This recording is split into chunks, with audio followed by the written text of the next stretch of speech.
शहरामध्ये LPG गॅसचा जो काय तुटवडा होतोय, ॲटो LPG गॅसचा मुळा, हा कंपन्याच्या काही अरेरावीमुळे सुद्धा होतोय.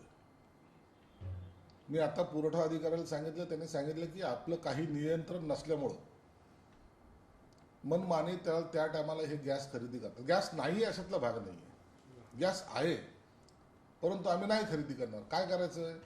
ही जी काय उर्मट भाषा या पंपवाल्यांची आहे, त्याच्यामुळं खऱ्या अर्थानं या सगळ्या रिक्षा चालकाला त्रास होतो. मी आता त्यांना निर्देश दिलेले आहेत की काही पेट्रोल पंप जे आहेत हे ॲटो LPG गॅसचे 2-3 NOC आपण दिलेले आहेत त्यांना, तर कॅन्सल करा, त्यांना सील करून टाका. त्यामुळं तरी ठिकाणावर येतील ना. यामुळं जो रिक्षा चालक हातावर त्याचं पोट आहे, त्याला आज जर तो गॅस भेटला नाही तर त्याचं कुटुंब उघड्यावर पडेल ना. 5 दिवस झालेत त्यांना गॅस मिळत नाही. म्हणून आता ही कठोर कारवाई करण्याचे निर्देश मी पुरवठा अधिकारी आणि जिल्हाधिकाऱ्यांनी दिलेले आहेत. आता तातडीने ते कारवाई करतील अशी त्यांच्याकडून अपेक्षा आहे. खासदार संदीपान भुमरे यांच्या चालकावर गुन्हा दाखल झाला. खासदार संदीपान भुमरे यांच्या चालकावर गुन्हा दाखल झाला, चुकीच्या पद्धतीने हमीनामा करून जमीन घेतला.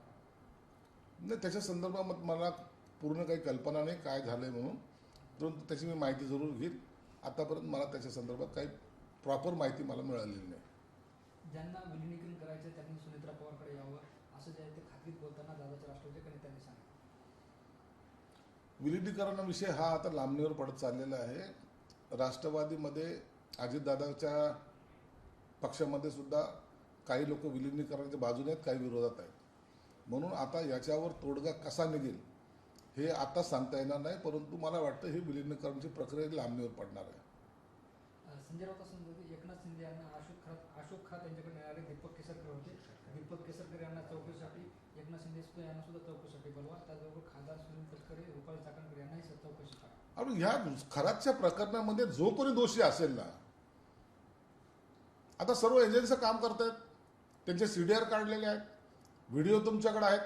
अरे जो असेल तो, मुळामध्ये तुम्ही याचा सिरियसनेस समजून घ्या. अनेक महिलांवर जो अत्याचार झालेला आहे हा अत्यंत गंभीर गुन्हा आहे. आणि ह्या गंभीर गुन्ह्यामध्ये जर कोणी अडकलं असेल, मग तो राजकीय पुढारी असो, तो अधिकारी असो, तो व्यापारी असो, कोणीही असो, त्याच्यावर कडक कारवाई झाली पाहिजे. एकनाथ शिंदे साहेबांचं नाव घेऊन तुम्ही त्यांना बदनाम करायचा प्रयत्न कराल तर आम्ही सगळ्या गोष्टीला समोर जायला तयार आहोत.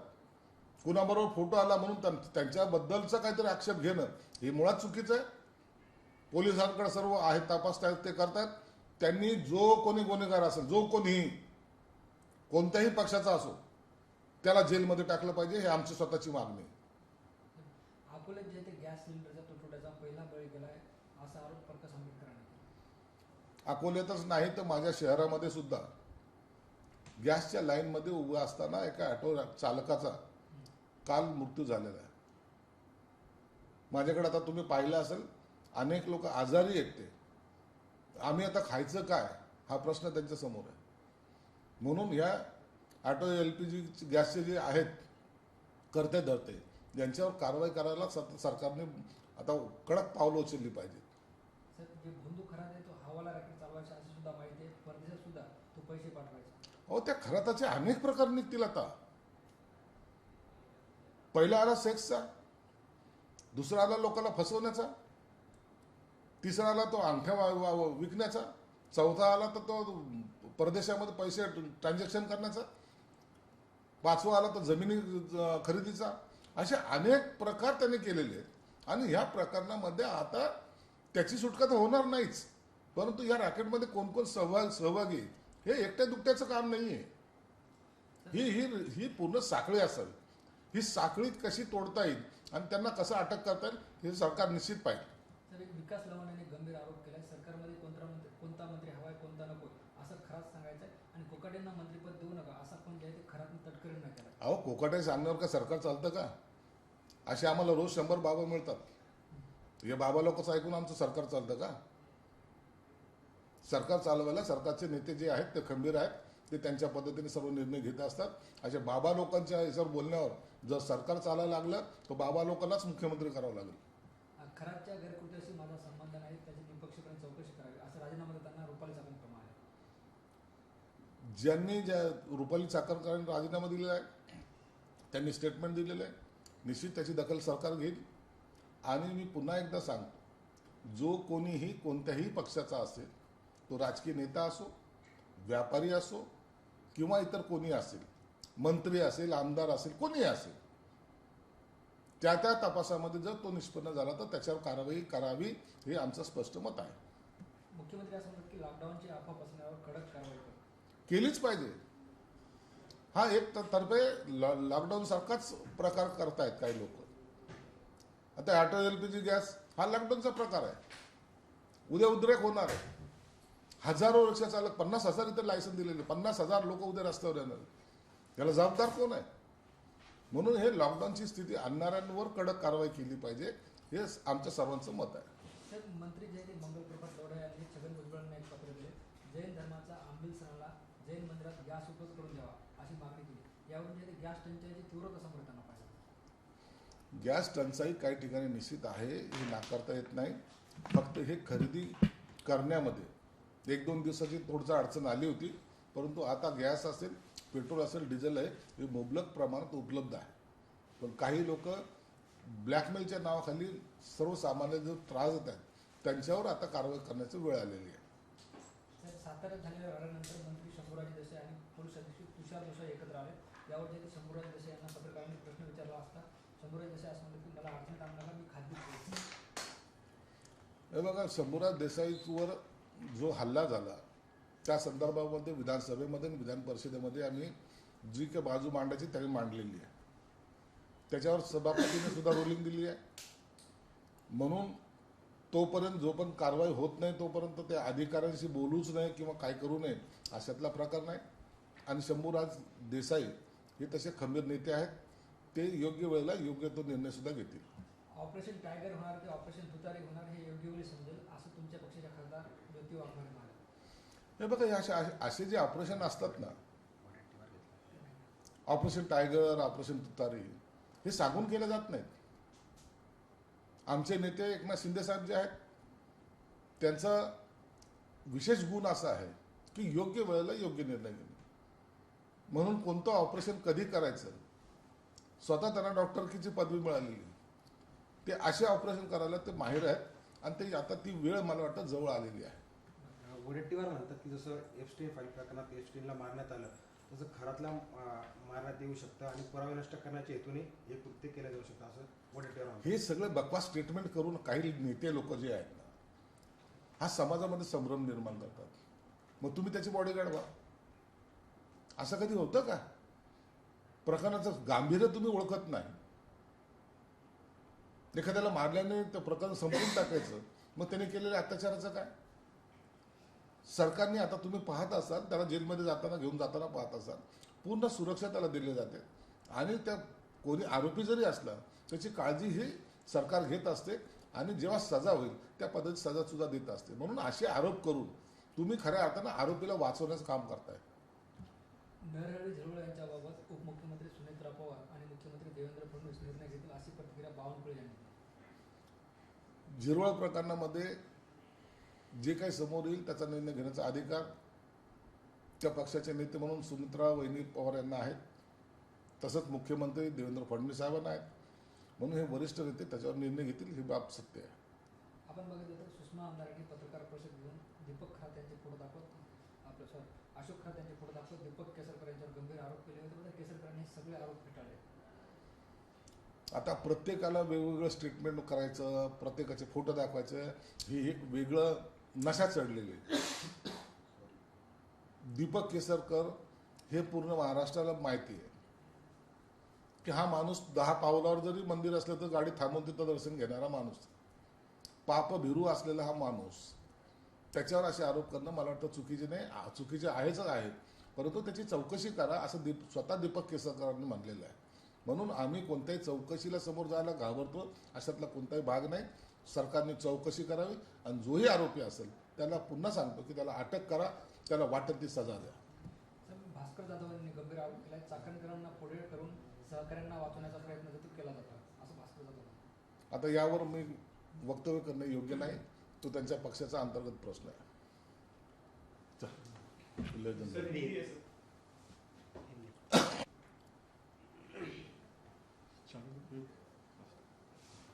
सीआरपीएफ जवानों को ममता बनर्जी ने धमकाया है। एक्शन में चुनाव आयोग। आरोप है कि ममता बनर्जी ने रैली में महिलाओं से अपील की है कि वो पोलिंग बूथ पर घरेलू रसोई सामान के साथ पहुंचे, अगर वक्त पड़ने पर सीआरपीएफ जवानों को भी निपटे। देखिए, कई जगह पे अगर जाती होती होगी तो पुलिस उसका मुकाबला करेगी। निवडणूक आयोग वहाँ है, वो उनकी ड्यूटी है। हर कोई अगर कायदा हाथ में लेने लगा तो फिर कायदे का राज रहेगा कहाँ? तो इसलिए इस तरीके से धमकियाँ देना, इस तरीके से महिलाओं का आह्वान करना, ये गैर कानूनी है। इस तरीके से इलेक्शन नहीं लड़ा जाता। पूरी यंत्रणा, सरकार की यंत्रणा, वहाँ की पुलिस, सीआरपीएफ, वो सभी यंत्रणा बंगाल में ऐसी घटना घटती रहती, इसलिए पूरी सावधानी बरतेगी और ये इलेक्शन शांतता से पार निभाएगी। कलकत्ता में अमित शाह जी ने एक प्रेस कॉन्फ्रेंस ली है, उसमें उन्होंने कहा है कि राज्य में अब भय, भ्रष्टाचार और भेदभाव का राज खत्म होने वाला है। अमित शाह ने यह स्पष्ट किया है कि चार्जशीट बंगाल के त्रस्त लोगों की आवाज है। देखिए, अभी बांग्लादेश की जो घुसखोरी आते हैं तो वो पश्चिम बंगाल के थ्रू ही अंदर आने की एंट्री होती है, ऐसा सबका कहना है। बाकी सब बाउंड्रियाँ सील की गई, लेकिन पश्चिम बंगाल की ये जो बाउंड्री है वो आज भी खुली है और बहुत सारे बांग्लादेशी देश में आते हैं, और वो आने की वजह से वहाँ जो आतंक मचा है वो आतंक निपटाने के लिए अब ये चार्जशीट बनाएगी। ये पब्लिक चार्जशीट कहते हैं इसे। अब सरकार बदलेगी और वहाँ बीजेपी की सरकार आएगी। मुख्यमंत्री ने कहा है कि लॉकडाउन की अफवाह फैलाने वालों पर कड़क कार्रवाई करने का इशारा दिया है।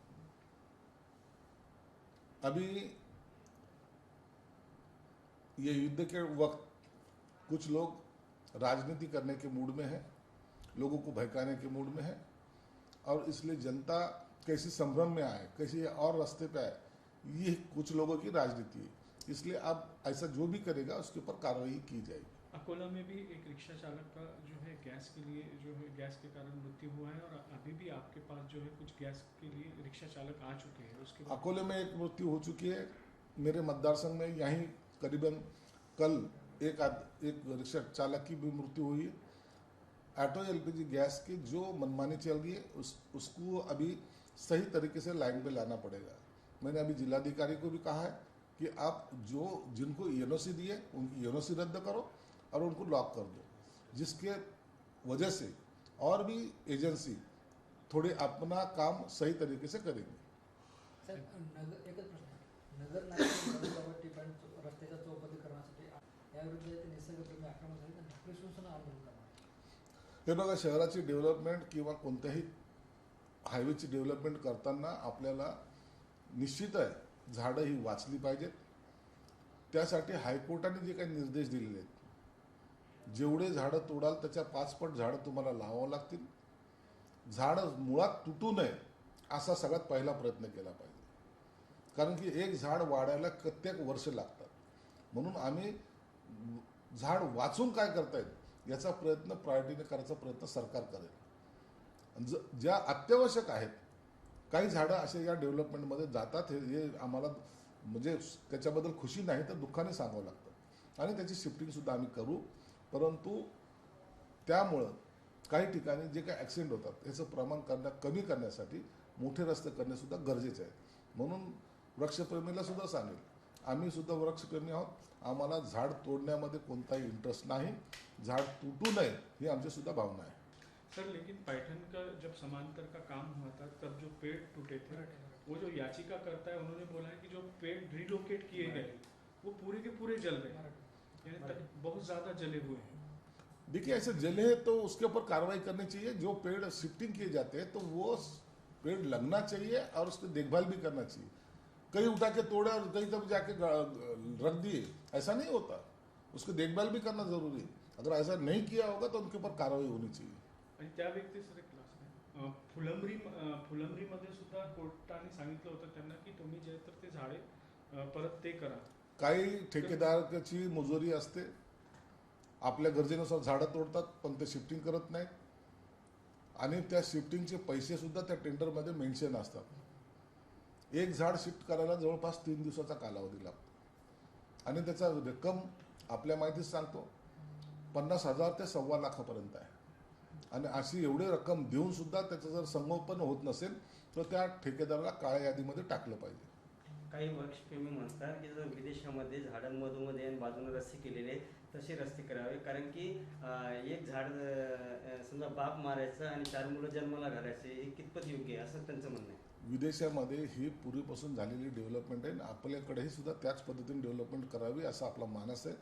आताही सरकार तुम्ही पाहत असाल असे अनेक येतात.